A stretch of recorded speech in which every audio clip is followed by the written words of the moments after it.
Welcome back on the AM show. And we're asking you, have you paid your E-Levy yet? Have you attempted any transaction and been hit by the E-Levy? Did you send less than 100 CDs and were you hit by it like a lot of people have shared with us? Share your experience with us. We'd love to hear from you on the AM show. The hashtag is AM show.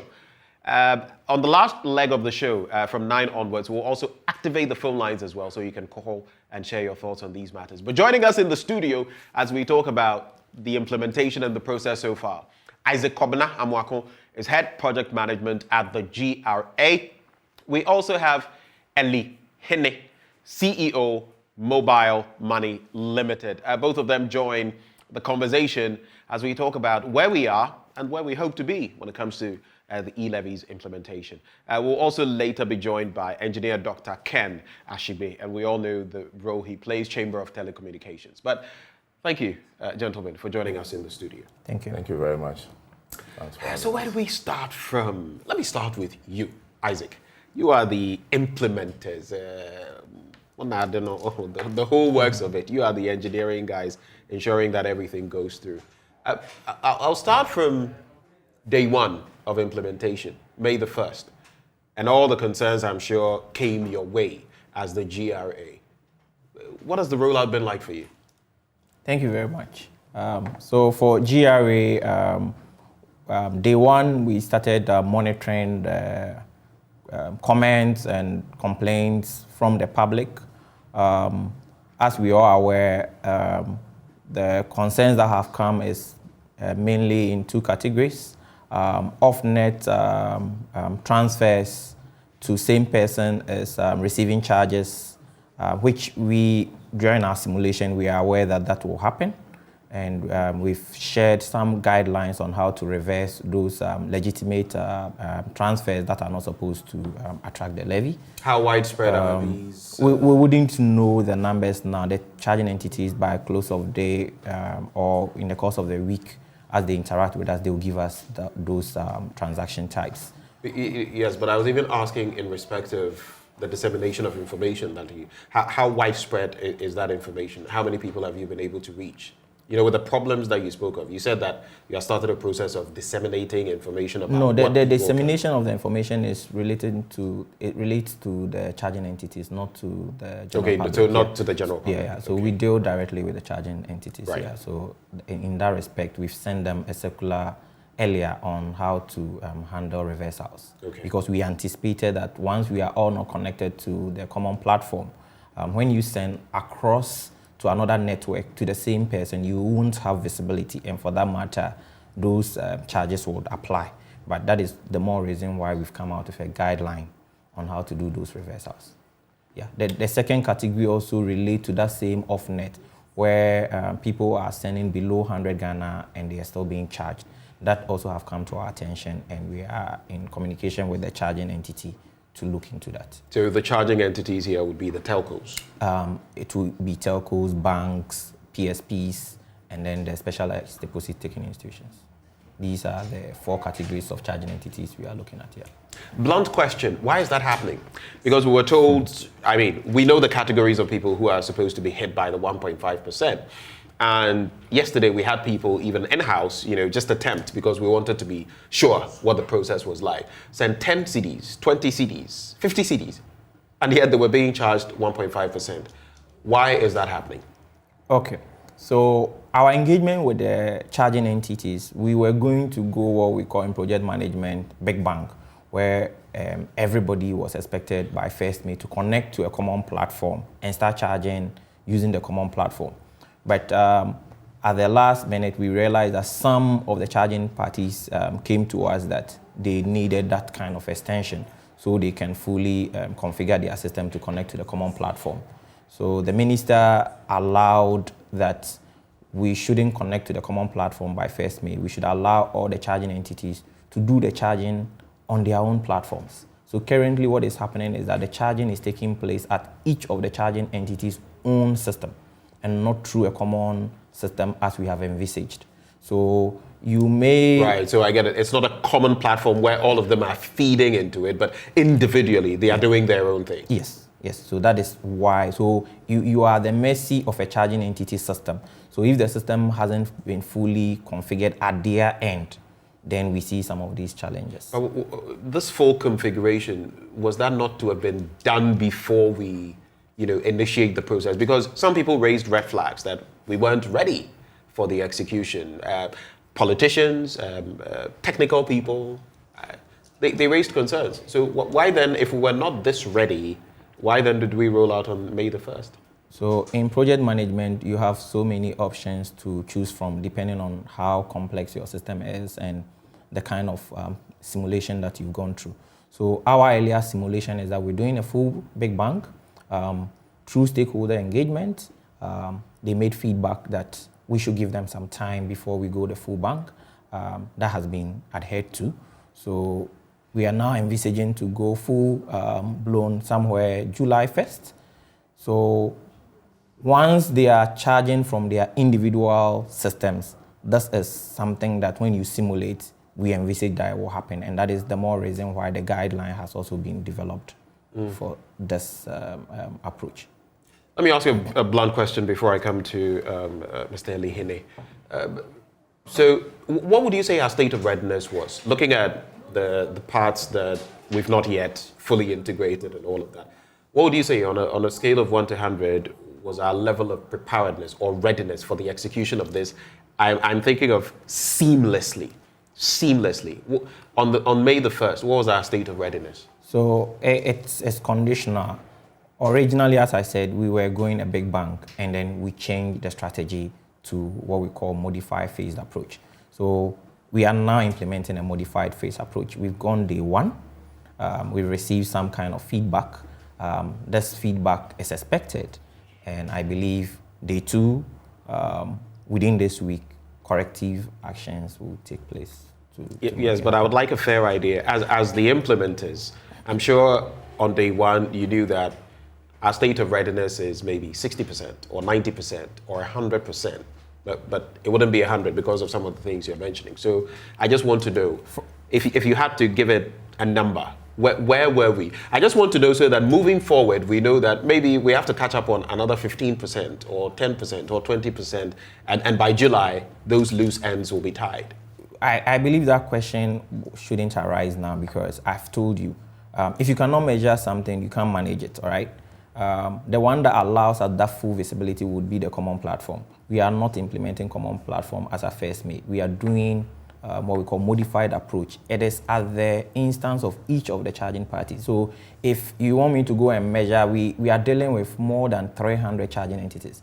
To pick a statistic on each one and say that each one should be 100% before I go live, probably it will take us a long time to go. So the strategy is that, okay, who owns the majority shares of the population that we are dealing with?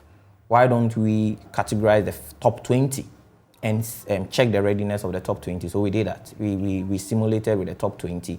And some of the top 20 gave us that, look, by 1st May, we can't connect to the common platform. Can you give us some time? So we erred on the side of those with majority of the population that will be affected.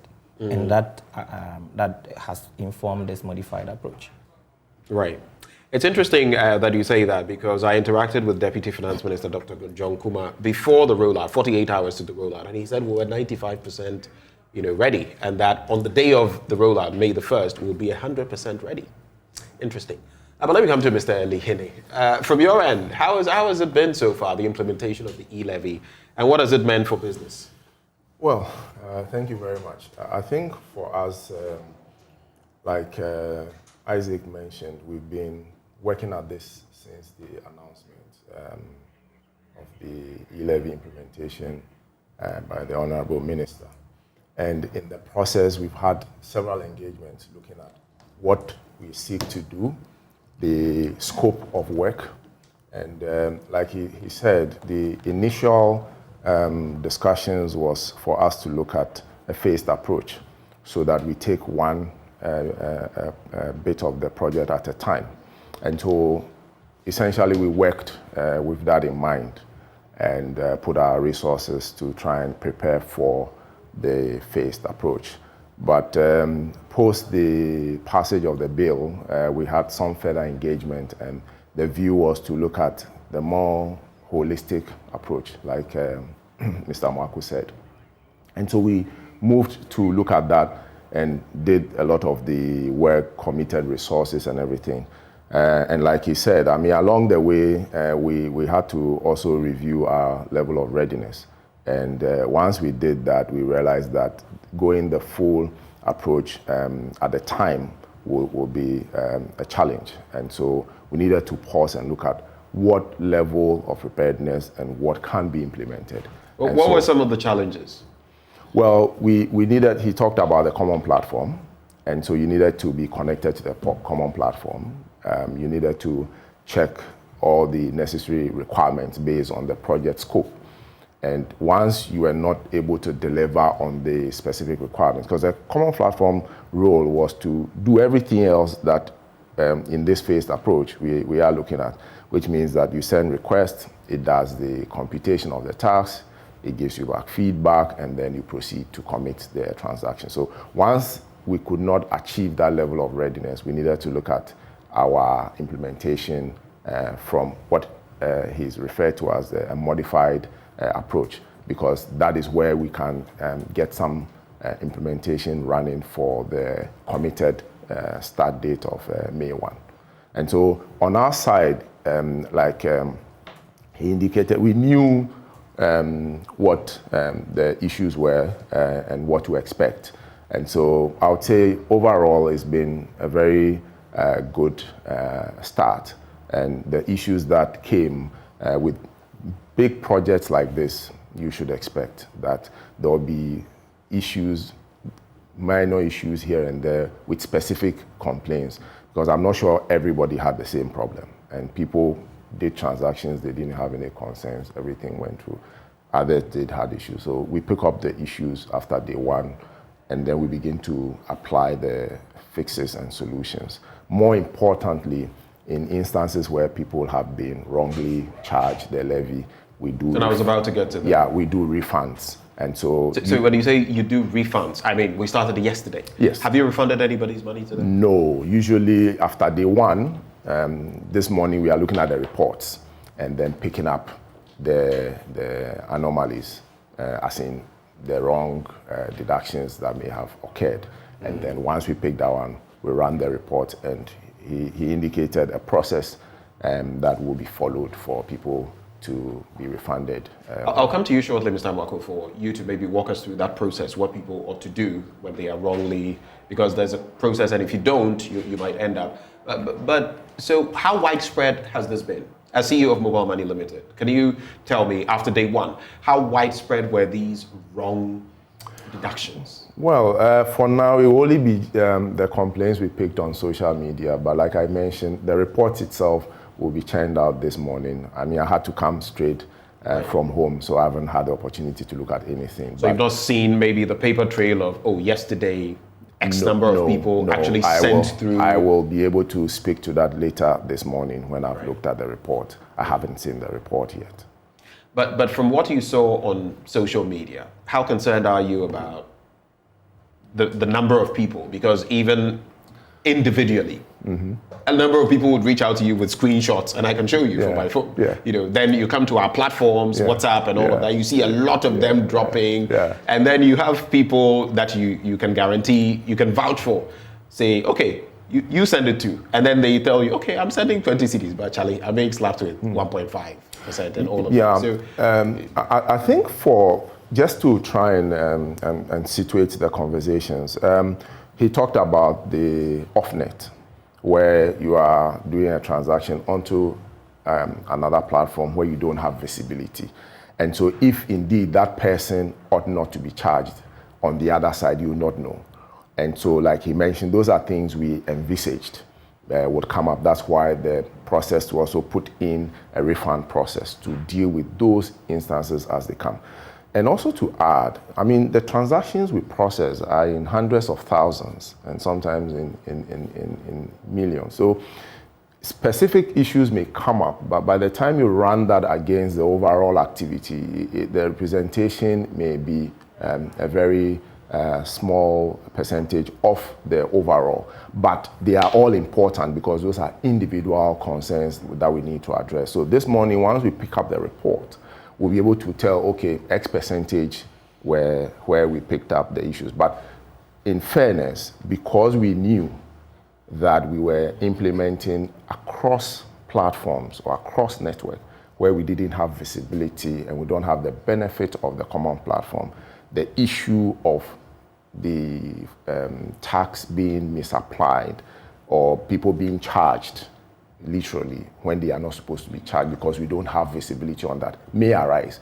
But we just need to understand the number of instances that happen. And we also know that interoperability or transactions cross-network is a portion of our overall transactions. But the transactions on net, which is where we have comfort and have put in all the implementation solutions, is the bulk of it. So from here, we can say the bulk should not be the problem. The smaller part would be, and out of even that smaller part, the individual circumstances may determine what the issues are. And once we look at the report this morning, we'll be in a better place. And then going forward, we are better prepared on how to address these issues and make sure that we smoothen the process very quickly. Mr. Hene, a quick one before I come back to you, Mr. Abako, for the process. That's what I want to come back to you on. But those who have been affected, is there a way they could eventually lose their money completely? You can't get it back? No. First of all, let's understand what the issue is. So you intend to send money to me on another platform. So you send the money. I've received the money. What we are talking about is I shouldn't have charged 1.5%. Exactly. So that 1.5% is the refund. So that is what we are talking about. So that is where the report will pick up and the refunds will be implemented. So is this an automatic system then, or does there need to be a trigger? A trigger in the sense of, so I sent 20 CDs. You deducted 1.5%, which you shouldn't have. But I don't report or anything of the sort. How will I get my money back? Will my money come back to me automatically? Yes, that's why I'm saying there's a report that would indicate these. We pick that report and we do the refund. However, there may also be instances where someone may have been charged correctly on our side, which we won't pick up. That person will now say, yes, even though you charged me correctly, the receiving wallet is mine. And you know, if you are sending to your own wallet, we shouldn't charge you the tax. So on our side, it will be legitimate. So we will not pick that. So it will now be for the customer now to flag and say, yes, you charged me correctly, but because it's to my own wallet, you need to give me a refund. And when that customer comes to make a complaint, that customer's complaint will now be taken on board, validated, and the refund done. However, there is a caveat which the Commissioner General has put there, that if in the concluding processes of the common platform becoming effective, and we do the reconciliation, and we realize that that complaint you made was actually a false complaint because we can't tell, you will be held liable as where liability will mean what? Criminal charges? What? That will be the determination of the Commissioner General, because essentially what we are saying is that even though you came to say that wallet belonged to you, it actually didn't belong to you. And so you have made a false claim. So those instances may also arise. And that is actually a responsibility of that individual. But for the regular ones that we pick, that we agree that these were anticipated and we've picked it, those ones will be refunded without the customer's intervention. All right. So someone is hit by 1.5% and they are feeling, but let me send it doesn't warrant a 1.5%. What processes must the person go through? And again, are you reinforcing, because we had a bit of a confab before coming on air, do people have to physically state that, hey, you've charged me 1.5%, you shouldn't have charged me, or automatically the system will take care of it, or do we have to wait for integration in June, July? Full integration. Thank you. So he's already answered part of this concern, that for those that were not supposed to be charged, you're below 100, you're sending off net. Ordinarily, you weren't supposed to be charged. When they run the report, it will flag those ones. And those ones, the customer needs not make any complaint. it would be refunded automatically. But for the ones that they don't have visibility, if you don't come and complain that the other end, the account belongs to me, I am the owner, and bring the proof that you are the owner, how do you expect anybody to know? No one would. So what are some examples? You say like the ones without so much visibility. So let's give an example.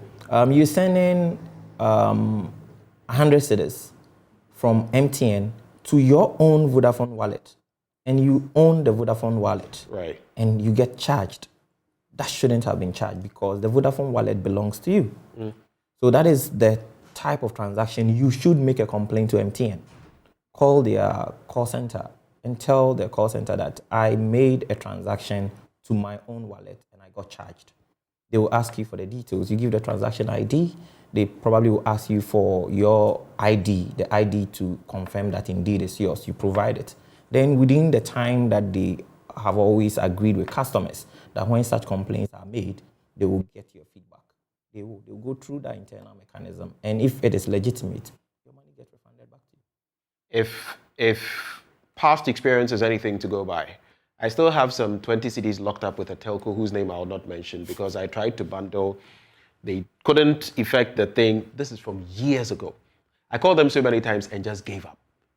I'm sure if I invested those 20 CDs by now, I would have made some interest. But that tells you that what I'm trying to draw here, the nexus is that if that could happen then, it could also happen with this. So, I mean, the staffing or the strength of these telcos when it comes to customer service and those people you would call has not changed. So don't you feel that in this instance, and maybe it would be addressed to you as well, we could have a similar situation where you make the call all right and all of that, but what is the guarantee that you'll get your refund? That's my concern. Okay, maybe let me take that. Today, in the mobile money operations, refunds or reversals are part of the process. And when customers have made legitimate requests for refund and reversals, it's addressed. But there's one other thing which we always try and flag when we have these conversations, is the fact that people would genuinely make a payment. So let's say you've made a payment to a merchant. You turn around and call us to say that it was a wrong transaction. We would have to confirm with that merchant whether indeed it's a wrong transaction. So if the merchant now comes back to say, no, you bought goods and paid for it, then there is something we need to resolve. And therefore, that process has to be fully investigated before a refund is done. But where it is legitimate, the first request you make, what happens is that we hold the funds on the other side, and then we follow up to engage the other side to say, this was a wrong transaction, and therefore we'll go ahead. You don't need to do anything. You don't need to tamper with it, nothing. We will do the reversal to the recipient. And I can tell you that we do that every day, and there are teams who have been specifically recruited to handle that. So I can understand the challenge with bundles that may have happened in the past, but in the process which we have today, and we appreciate people and their financial needs, we ensure that once it's a legitimate claim, we make the refund, and refunds are done on a regular basis. So I can promise you that these are things we take very seriously. I sometimes tell my colleagues that someone will have value on his airtime, but he will not give you that kind of pressure with that same value on his mobile money wallet. So you need to ensure that when you are dealing with money, you are giving people what you have committed to. So within our committed reversal process, that specific action is taken. So we would ensure, especially in instances where we ourselves have predicted that it will happen because we knew that we could not tell what was happening on the other side, those refund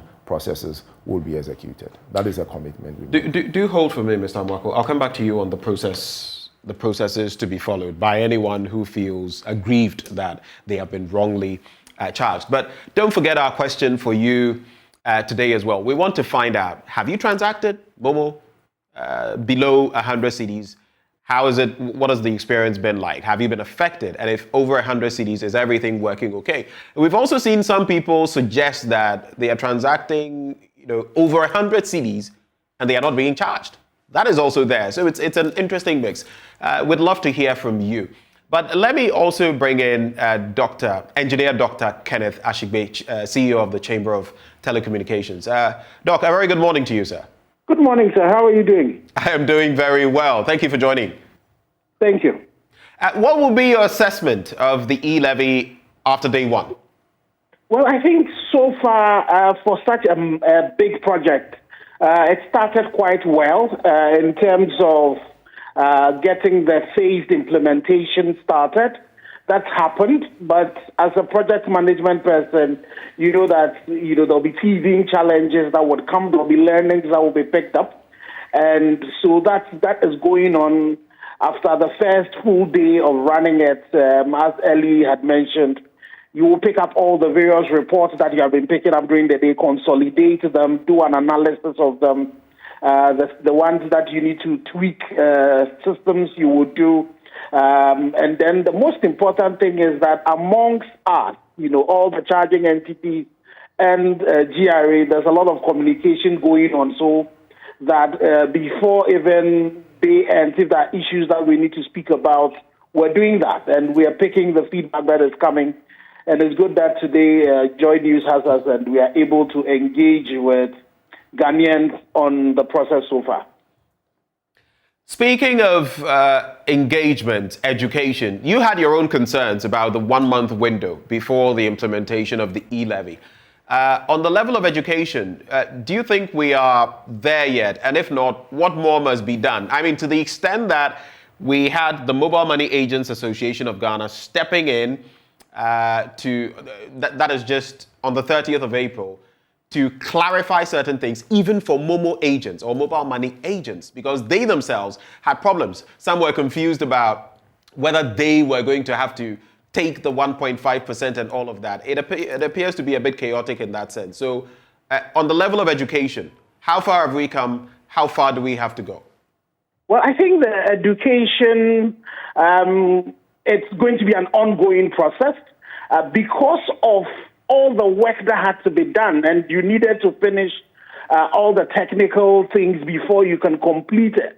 And because of the online engagement between the charging entities, and you should understand the plethora of charging entities, several of them, and the scenarios are so many. You wanted to finalize everything before education was really completed. But some level of education had started, and we need to continue it. We need to deepen it. And the interesting thing is that we're going to be using above the line and below the line, methods to do it. So engagements like this with, on your media platform, as well as one-on-one with the various call centers have been set up. All the charging entities have call centers. DRA themselves also have call centers. And then engagement with stakeholders like the Mobile Money Association is something that is also going to continue. And so we for such a complex project, you are going to be picking up learnings and you're going to be passing that on. You need to have alignments, and all of that is really going to continue. So I agree that we need to push the education, and that's a commitment that we have to continue educating ourselves, educating customers, and all those who are within the value chain. On the same bit of education, I mean, I'm looking at a post on Twitter by Professor Eric Oting Abeye, and he cites something crucial. It's not just individuals, and it's not just mobile money agents. It is even banks. Now, he cites here, and of course, I'm not going to mention which bank, but he says some banks are getting it right, but others are not on the bit of what the rate to apply is, how the levy will be applied, who is responsible for charging, what transactions fall under the E-Levy, and all of that. How is that possible? I mean, if banks themselves do not have a full grasp of this per their communications with ordinary citizens, then it is indeed a mess, isn't it? Well, I'm not too sure. You see, the thing about it is the fact that the banks have been part of the conversation, and they, throughout, and they know what we finally have agreed. They know what it is that's going to be done. But we should also bear in mind, in the quest to be able to start the education early, some communication was put out earlier on. And then once you engage amongst yourself and something is changed, a new one, a revised one will be issued, but the old ones are out. I have seen, for example, FAQs that were issued by GRA that have been superseded, but people are still sharing them as if they are the new ones. So there's also that cleanup that has to be done. And one of the things that we all agreed with GRA, who are leading, they are the regulator for the collection of the taxes, is that once they supersede it, they'll be dating it. So one of the things I would urge all of us is that when we're seeing the communication, let's look at the dates that are on them, so that if it's predated, you see that the new ones will have current dates. So all of those things are happening. But the other thing about it is that these are digital transactions. So the digital footprints are all there. In these early stages, if there are any of these challenges, there's a possibility to be able to do them. So it has to be Kaizen. It has to be continuous improvement. It has to be, taking learnings and making sure that we are agile in terms of the way these things, are dealt with. So we would definitely, and that's the commitment from all of us, including the banks, including the PSP, the EMIs, all of us and GRE and the Ministry of Finance, we are all committed into working on this particular thing and making sure that all the rough edges, are dealt with. So it is an ongoing process. That is clear. And any project manager will also walk you through that, just like Mr. Amwako in the studio has. But interesting question. I'm just curious before we move on. As of D-Day, May the 1st, how ready would you say we were in terms of implementation? On a scale of 1 to 100, where would you place us? I will not put a number to it, you see, because the reason I won't put a number to it is that there's the EMIs that are involved, there are the banks that are involved, you also have the PSP that are involved, the savings, the loan companies that are also involved, and the level of readiness for all of them might be slightly different. And so, but what I think it was a good decision taken to have the phased approach. And with the phased approach, and I'm sure as Isaac and Ellie would have explained, because we had been working on all of that, the systems were generally ready. You know that Microsoft has been at the act of,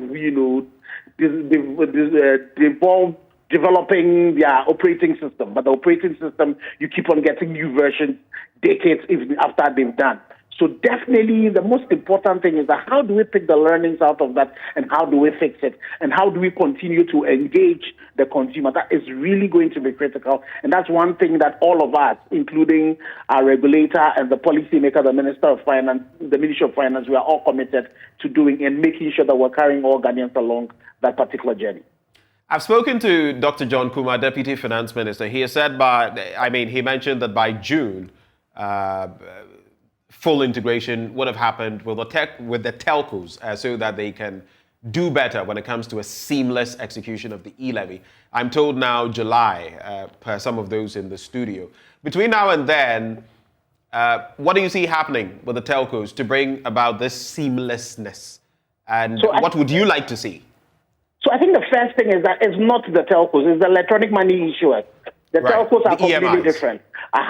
So, yes, we will continue to push for this July deadline to make sure that the integrations are done. One of the things that all of us, in one of the meetings with the Minister of Finance and GRA is the commitment to deploy extra resources. Already extra resources have been deployed. This project is one of the first that Ghana is going to do.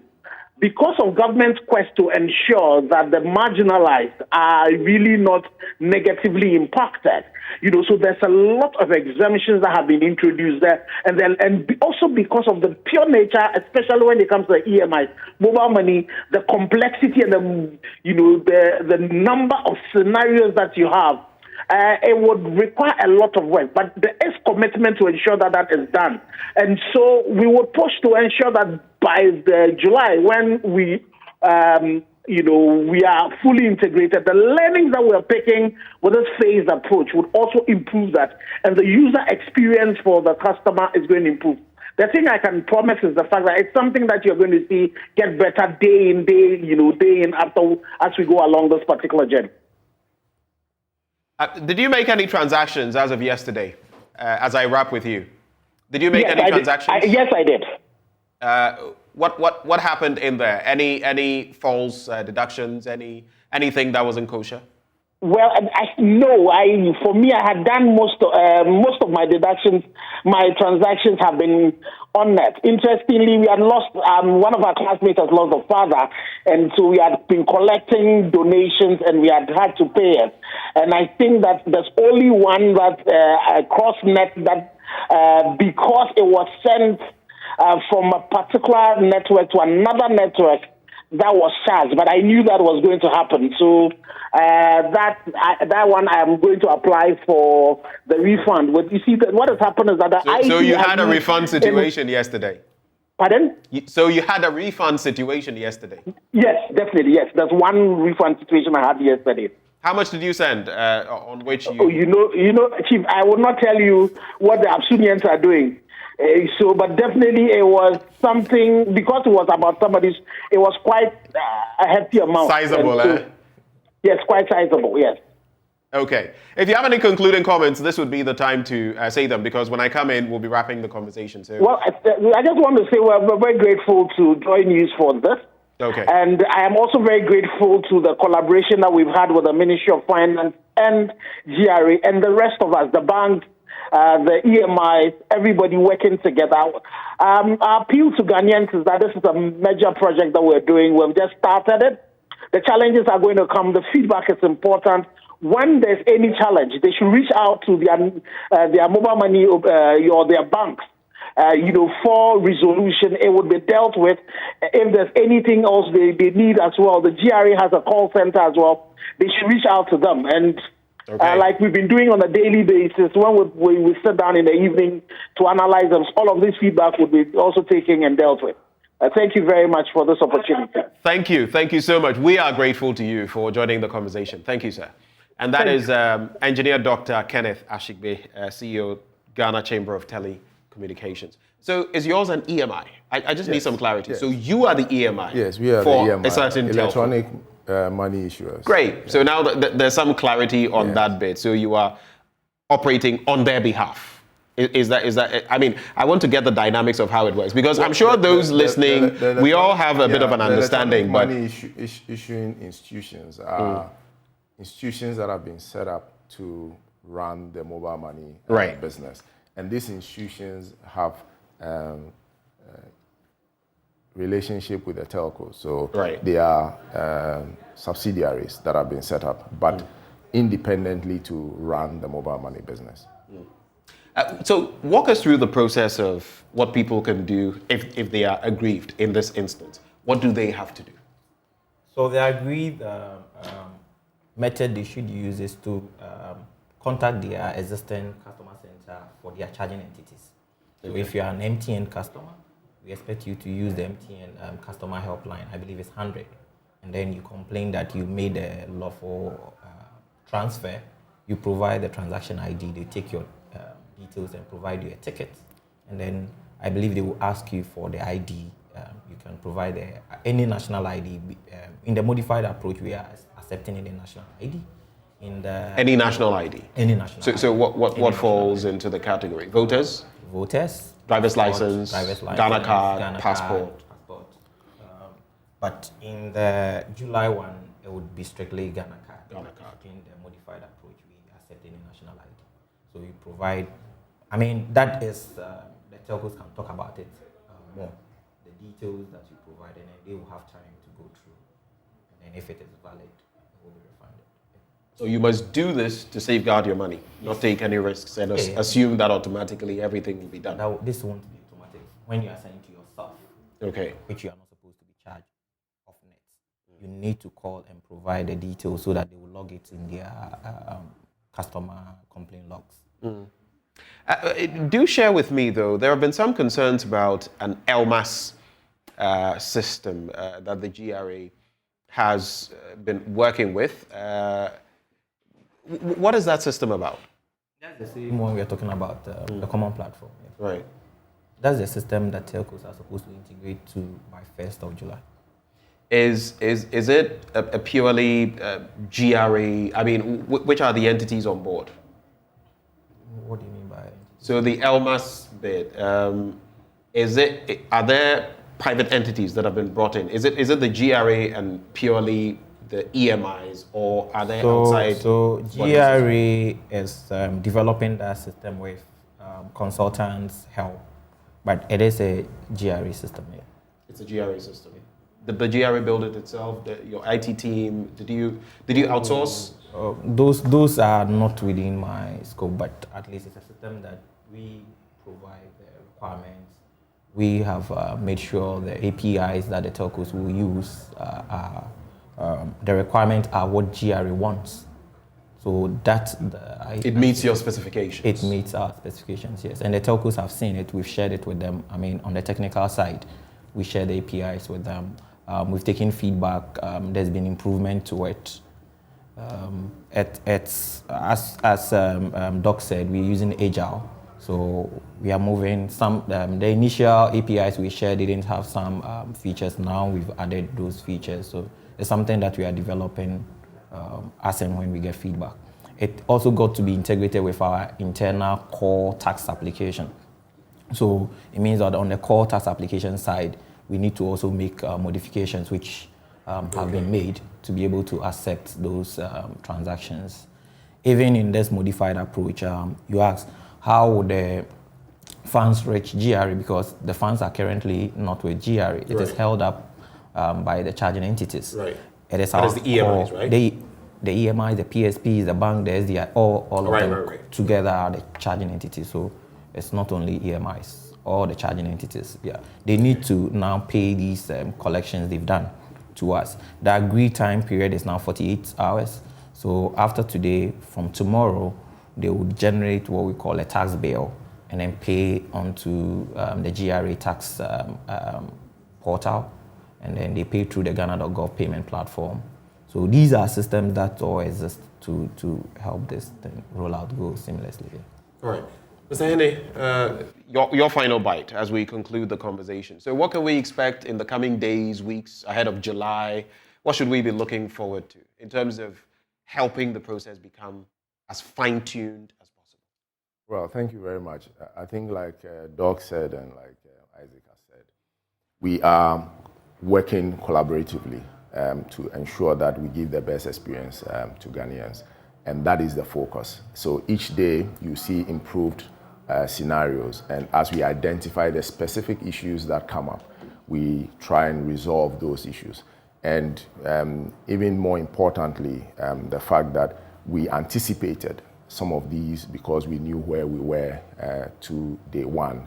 That has even helped us to prepare, to deal with those issues because they aren't coming to us as a surprise. And so for me, I would want to ask our customers, Ghanaians, to be patient as we go through the process. It's a big project. There are several facets that are being pulled together. You will not have 100% a smooth run from day one. As the businesses and the entities interact, we will begin to improve, enhance. And so Ghanaians and customers should expect better experiences as the day goes. And per the requirement, by the time we hit the full implementation, we would have resolved all the specific issues, and we should have a very smooth project going forward. So thanks for all the support, and we'll continue to count on people like you to spread the word and to ensure that we can educate. We day for you. We day for you. Thank you. But before you go, I was wrapping the conversation. I just saw this. I have to do it because it's a very interesting one. George Amwako Temeng, maybe in 30 seconds, I don't know which one of you will take it. He says, please, can you ask him whether online bank transfers to investment accounts like mutual funds attracts the E-Levy? I need some clarity on that. Can you ask whether online bank transfers to investment accounts like mutual funds attracts the E-Levy? So some of these answers are not straightforward. So if you are in doubt, you just check with the law how the investment account is your own. It has the details of your Ghana card on that investment account. and the funds you're moving from is also your own. It has the backing of your Ghana card. The law says that such transfers should not attract the E-Levy. So there's a caveat. You go to the exclusion. The exclusion that transfer to same person account shouldn't attract the E-Levy. So the investment account is registered in your name. It has your identity behind it. The source you are also transferring has your name and identity on it. Okay. No E-Levy. All right. Thank you so much, Mr. Amoako, together with Mr. Hene, for joining the conversation. We're grateful, and like I've said, we'll keep engaging you so that there's better education for us and for the people out there. Thank you so much, gentlemen. Thank you very much. Thank you very much. And Isaac Kobina Amoako is Head Project Management with the GRA. And Mr. Eli Hene is CEO of the Mobile Money Limited. Now, when we return, the second leg of our conversation this morning has to do with the TUC situation. And we celebrated Workers' Day yesterday. Today is actually the holiday, but the TUC, NAT, and other labor unions are asking for better conditions of service. What is the way forward? We have General Secretary of the TUC, Dr. Ba, joining us for a conversation. Do stay.